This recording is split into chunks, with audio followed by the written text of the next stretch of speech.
ሎሊት ጉዳ መጣች። ዳግም ጽን እንደመረዛት ደረሰችበት። እናም ዳግም ሎሊት እያስመሰለች እንደሆነ አወቅባት። ዳግም በዚህ ላይ ያደረገው ነገር ጸጸት ውስጥ ስላስገባው ለምን እንደዛ አደረኩኝ እያለ ሲያለቅ ሎሊት ደካማ ጎኑን ተጠቀመችበት። ዳግም ምስኪን በዚህ ላይ ያደረገው ነገር ጸጸት ውስጥ ገብቷል። ዳግም ቃል ላይ እጁን ሰነዘረበት። ራሱን ስቶ እንዲወድቅ አደረገው፣ ደበደበው። ከኋላ ሎሊትን አንቆ እህቴን ነው ያደረግሻት? እንዴት ብደፍሬ ነው እህቴን ያገትሻት? አንቺ ማነሽ? የት ነው የምታውቂኝ? እያለ ሲያፋጥጣት ዳግም ከኋላ መጥቶ ጉዳት ለማድረስ ተገድዷል። አማራጭ አልነበረውም ነበር። ሰላም ሰላም! ውድና የተከበራችሁ የቻናል የቤተሰቦች እንኳን ሰላም መጣችሁ። ለዚህ ቻናል አዲስ ከሆናችሁ ሰብስክራይብ በማድረግ ቤተሰቡ ነው። እንግዲህ ተወዳጁ ሐረግ ድራማ እንደቀጠለ ይገኛል። በዛሬው ክፍል ቃልን የምታፈቅረው ልጅ እህቱን አገተቻት። በዛም አልበቃትም በሉሊት እንድሳበብ አድርጋለች።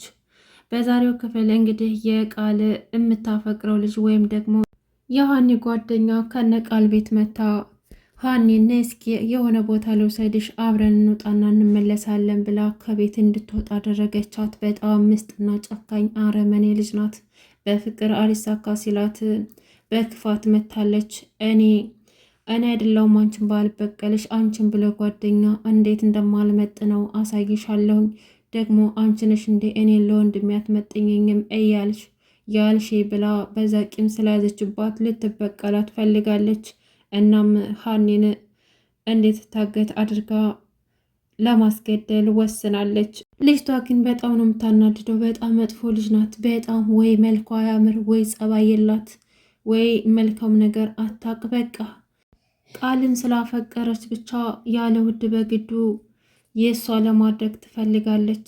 ጓደኛዋ ደግሞ አትመጥኙም እያለችው ለእሷ አዝናላት እንጂ እሷ አትመጥነውም ብላ አይደለም። ወንድሟ ሌላ ሴት ስላፈቀረ በፍጹም እሷን እንዲጎዳት ስለማትፈልግ ብቻ ነበር። ራስሽን ጠብቂ፣ ክብርሽን ጠብቂ፣ ወንድሜ ላንቺ የሚገባ ሰው አይደለም ብላ የነገረቻት። እሷ ግን በጣም ጨካኝና አረመኔ ናት።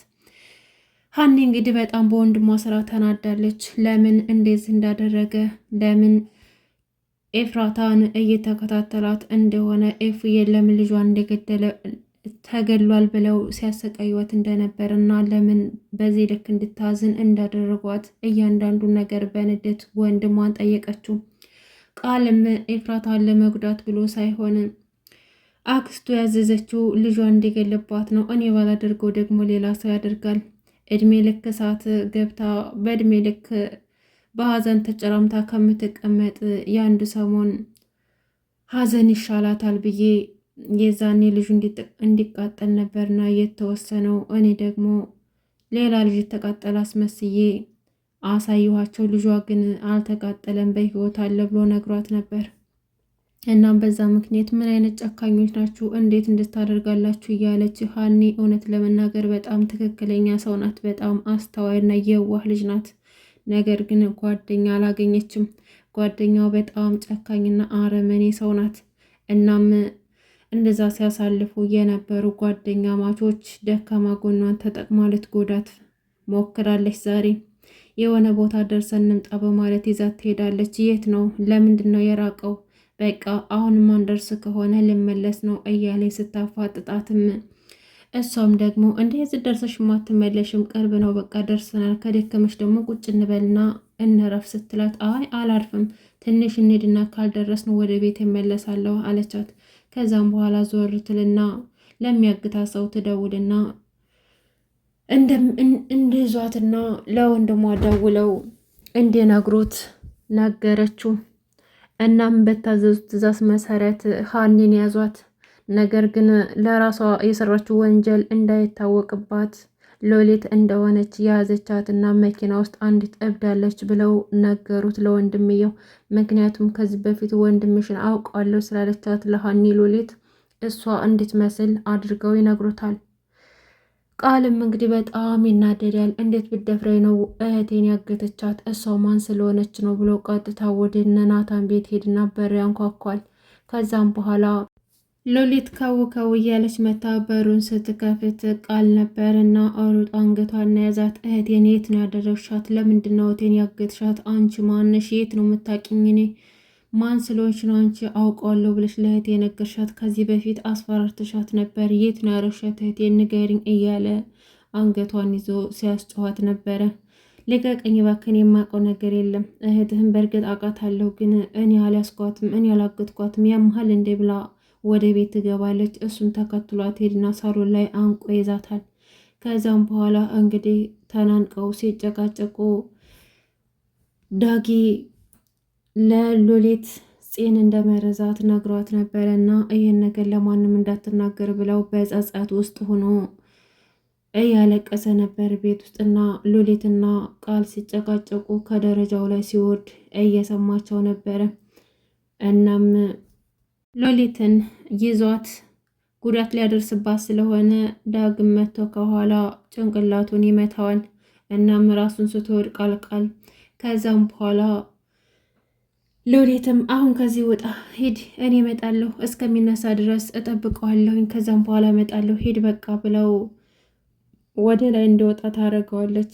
እሷ ደግሞ እዛ ቁጭ ብላ ቃል ከወደቀበት እስከሚነሳ ድረስ ተጠብቀውና ቃል ሲነሳ ቆይ ማንሽ አንቺ እንዴት እንድታደርግኛለሽ? እህቴን ለምን አገትሻት? ምንድን ነው የምትፈልጊው? እኔን ሴት ነው የምታውቂኝ? እያለ በጥያቄ ያፋጥጣታል።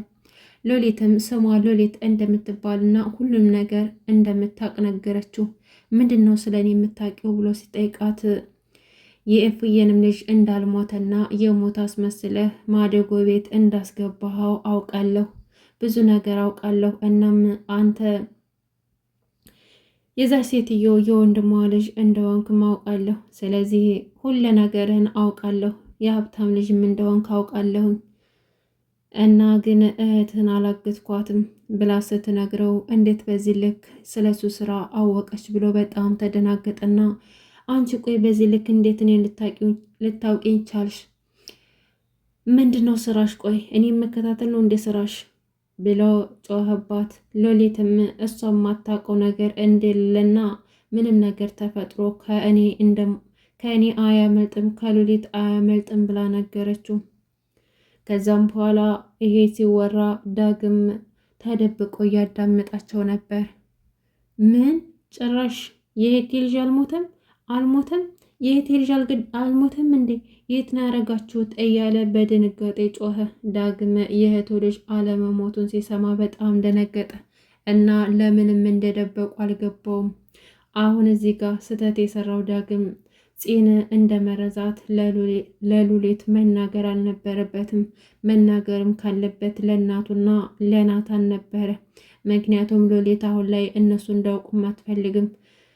ይህን ያደረገችው ደግሞ ዳግምን ወዳው ወይም ደግሞ ለሱ አስባለት ሳይሆን ይሄንን ወንጀል ስለሰራ ምናልባት ፂም ልትሞትም ላትሞትም ትችላለች። ነገር ግን ይህን ነገር የምፈልገውን ነገር ካልሰራልኝ ሚስጥርህን እናገርብሃለሁ እያለች ለማስፈራራትና ዳግምን በዚህ እድሜው መጠቀሚያ ልታደርገው ስለምትፈልግ ብቻ ነው እንጂ ሎሌት ለማንም ሰው አታስብም፣ አንድ ለራሷ ብቻ እንጂ።